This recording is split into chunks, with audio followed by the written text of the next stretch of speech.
Nagbibigay ng paglilinaw si Presidential Communications Office Undersecretary Claire Castro kaugnay sa pag-aaresto kay dating Pangulong Rodrigo Duterte. Ano-ano ang mga ito? Alamin natin sa ulat ni Greg Gregorio.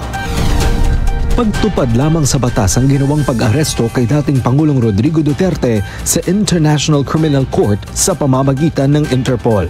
Ito ang nilinaw ni Presidential Communications Office Undersecretary Claire Castro kasabay ng kanyang pahayag na nasasaklaw ito sa Republic Act No. 9851 Section 17 hinggil sa International Humanitarian Law. Naghayag si Castro ng panghihinayang na hindi na ipapakita sa mga nagkalat na videos online ang kabuuan ng pag-aresto kay Duterte.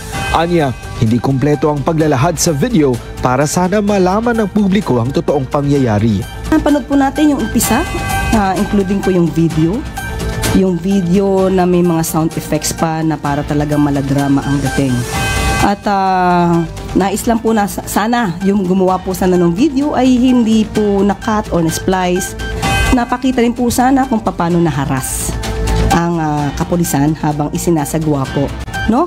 Ang pag-aaresto, ngayong pagsiserve ng warrant of arrest kay dating Pangulong Duterte. Samantala, tiniyak ni Castro ang patuloy na pagkikipagtulungan ng Administrasyong Marcos sa anumang investigasyon na gagawin ng lehislatura, maging sa pagsuko kay Duterte sa ICC.